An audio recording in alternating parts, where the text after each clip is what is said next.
shirkan oo muddo 9 beri ka socda degmada Boocame ee gobolka Sool uuna dhigay googashiisa ugaas Maxamuud ugaas Cabdullaahi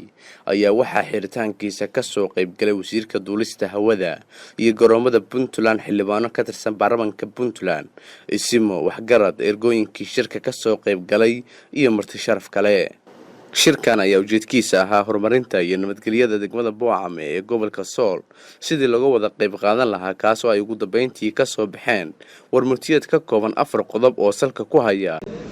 alxamdulilaahi rabbil caalamiin salaatu salaamu ala sayyid mursaliin nabiyina maxamed wa ala alihi wa sahbihi wasallam. ugu horeyn waxaan halkan ka salaamayaa salaadiinta sharafta badan ee halkan fadhida ugaaska oo marti u nahay ugaas Maxamuud ugaas Cabdullaahi Ciise dhammaan shacab weynaha reer Boocame ugaal haday tahay nin garbood iyo guurti wasiirka gaadiidka iyo duulista iyo hawada mudane Ilyas Xuseen iyo xildhibaanada kale culimada nin garboodka iyo haweenkeena sharafta badan dhammaantiin waxaan ku salaamayaa salaanta islaamka assalaamu calaykum waraxmatullaahi wabarakaatuh. سلامك بعدي الحمد لله رب العالمين إلهي بام هاد إسكاله ومالي جمعة ويا مركب كواد يمركب لباد يمركب صدحات لما بلوين تا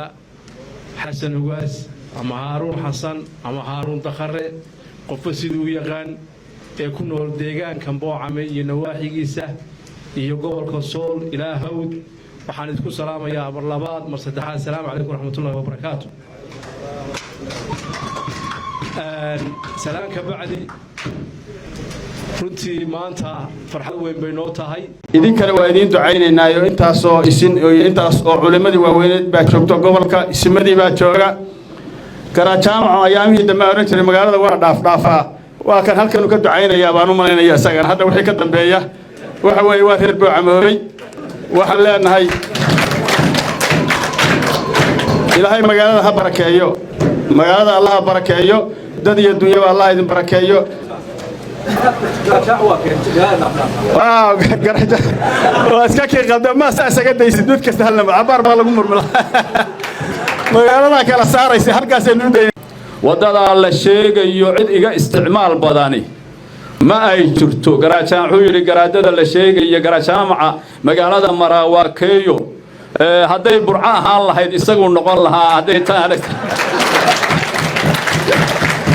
magaalada anay wada ii tahay magaaladu yo laamiga hadii la sameeyo cid iga isticmaal badnaanaysa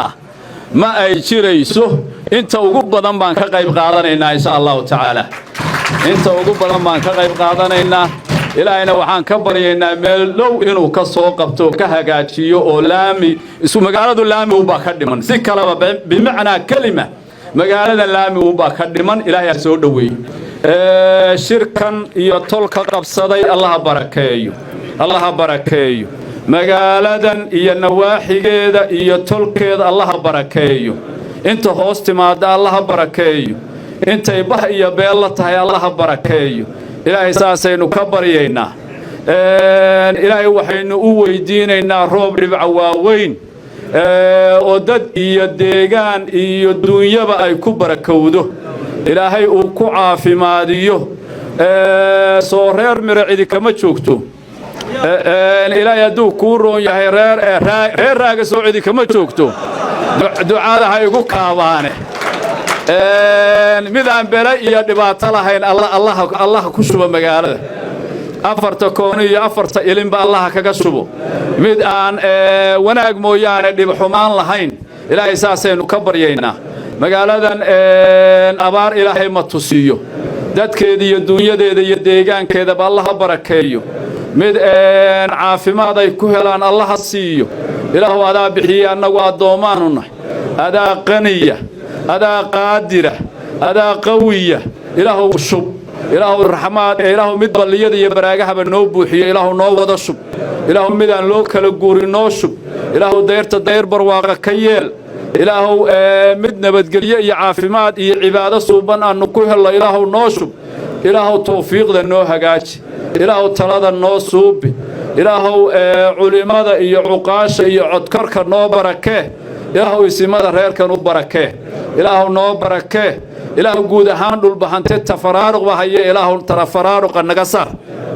ilaahu saasaan kaa baryaynaa bahda iyo beeshayo waa nala qabtaa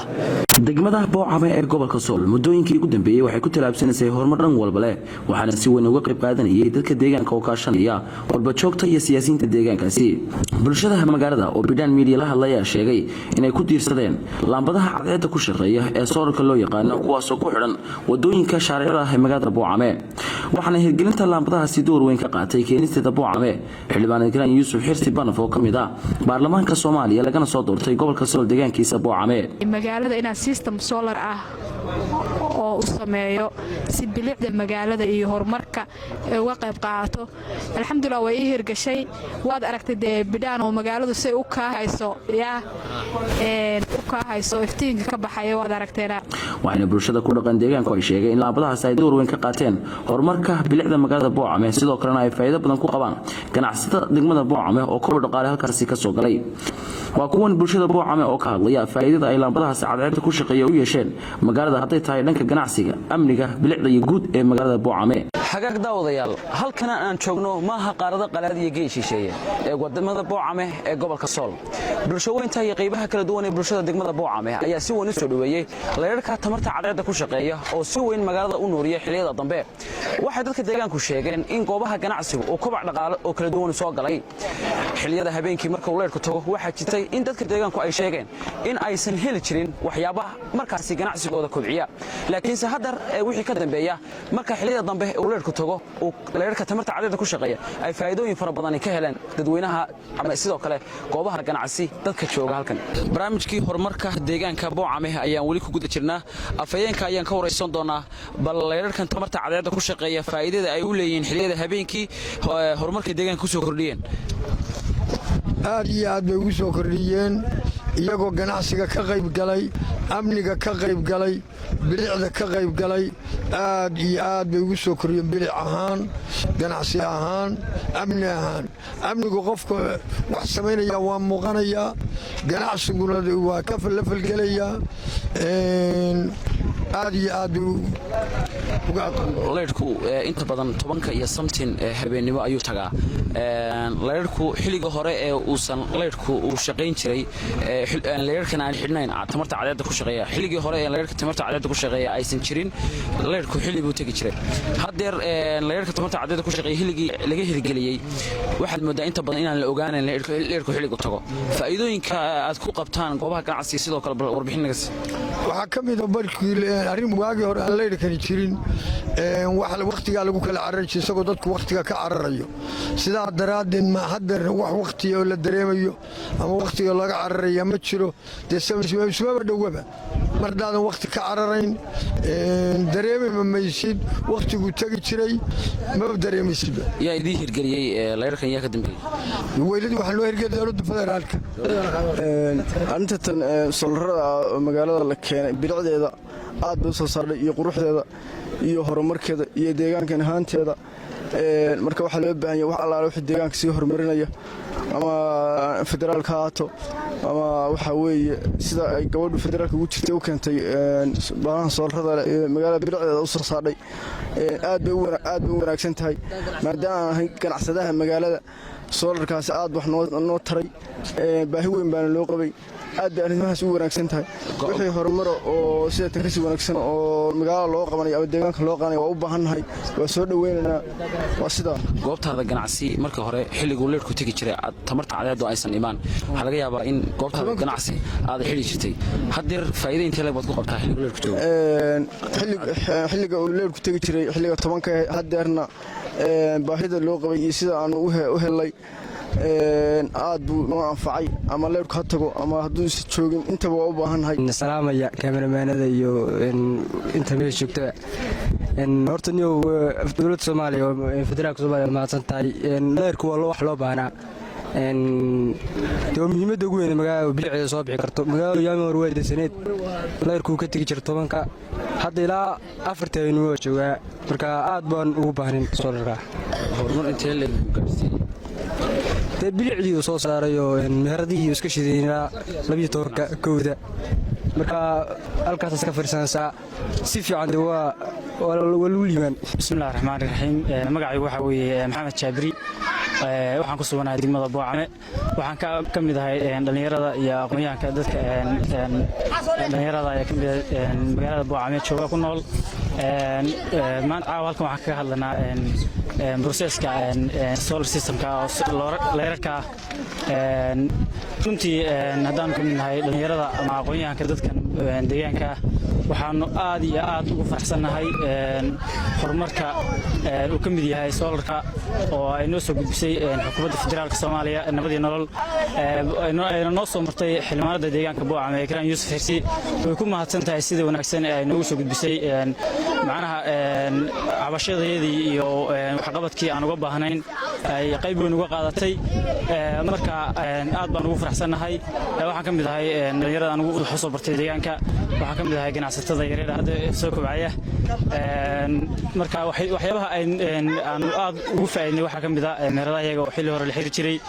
leer la'aan ama ay sababi jirtay macnaha in korontadu ay tagto 11 am oo xilli hore ah 12 habeenimo ama soo fahmsan. marka hadda waxyaabahan ka faa'iidnay waxa weeye in meheradaha ay sii furnaadaan ilaa xilli dambe oo lagu saamaleey ay gaaraan. waxyaabahaas horumarku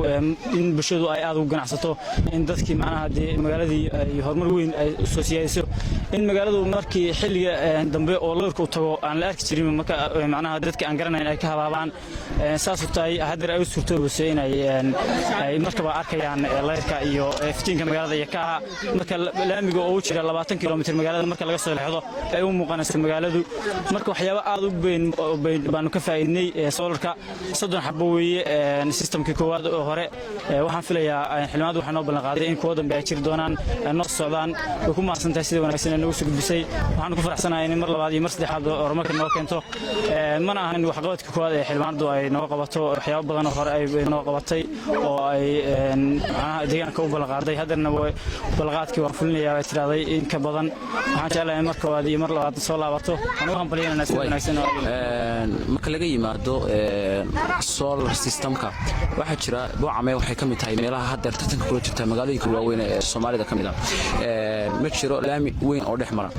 xukuumadaha dariska ah dowladda federaalka Puntland iyo Somaliland. cid walba oo deegaanka ama siyaasiyiinta deegaanka ku soo jeeda ama cid walba oo ganacsatada fariinta u diraysa maxay tahay oo horumarka deegaanka ku saabsan? fariinta aan u diray waxa weeye bulshada weynta deegaanka hadday noqoto qurbo-joog, siyaasiyiin, dhalinyaro, aqoonyahan, waxaan u dirayaa inay horumarka deegaankooda ka qayb qaataan. waxyaabo badan oo deegaanka magaalooyinka waaweyn ama degmooyinka la tartamaya degmada Boocame ay helaan waa Boocame ka dhiman. waxaan jeclahay ay ugu horeyso wadada Boocame oo jirta 20 kilomitir isku xigta Boocame iyo Garowe ama Boocame iyo Laascaanood in ay hadeer waxyaabo badan miiska u saaran yihiin in degmada wadada dhaqaajiyo oo ay tartamada ay kula jirto magaalooyinka kale ay u saacido. waxyaabo badan oo magaalooyinka kale oo la mid ah ay kaga horumarsan tahay ama kaga wanaagsan tahay ay u saacido qurbo-joogta iyo deegaanka iyo siyaasiyiintooduna ay wax u qabteen. baa halka dalay waxa weeye dadka ganacsatada, aqoonyahanka, dhalinyarada, siyaasiyiinta Boocame waxaan u dirayaa inay si degdeg ah ama sida ugu dhaqsaha badan ay u horumariyaan deegaankooda. waxaan leenahay anigu waan joognaa oo ku dhalanay oo ku barbaarnay waxaan u baranay horumarkeedana mar walba waa jecelnahay, diyaar baan u nahay. waxaan jecelnahay in idinkuna wax naga qabataan. waan ku mahadsantihiin. bismillaahir rahmaanir rahiim. magacaygu waa Maxamuud Cabdi Cumar. deegaanka waxaan u xilsaarnaynaa waa waxbarashada dhiyooga degmada waxbarashadeedaan hay xagga Puntland. haddii aan ka hadlo leyrkan iyo hawlihiisa leyrku sideedaba horta waa nolosha bini aadanka ka badh oo magaaladu haddii aanay leyr lahayn dee nololi kama hirgasho. waa shuqul tuuloo kale. leyrkan marka waa leyr aad u qiimo badan, degmada wax badan ku soo kordhiyey. warkiisuna waa cadiyaho waad aragtaan maanta caawa suuqa sida uu yahay inuu maalin oo kale yahay. waxaana hirgeliyey oo aan uga mahad celinaynaa dowladda federaalka iyo ciddii ka soo qaaday oo xaggaas noogu qaabilsaneed oo ah xildhibaanada la yidhaahdo Ekraan la yidhaahdo ayaa hirgeliyey. waanu uga mahad celinaynaa. waxaanuna ka rajaynaynaa kan iyo mid ka badan inay noo soo dhiibaan si magaaladu ay u wada noqoto sida hadda ka muuqata jidkan aynu taagannahay oo kale. waxaan markaa hadalkayga ku soo gebagabaynayaa leyrku qiimaha uu leeyahay adduunka waa la yaqaanaa. nolosha bini'aadanka iyo horumarkeeda waa ka badh haddii aan la jirin baayac mushtarka waxbarasho caafimaad sanitation iyo xaggii nadaafadda midna ma hirgaleen sababtoo ah dee meel mugdiya waxba kama qabsoo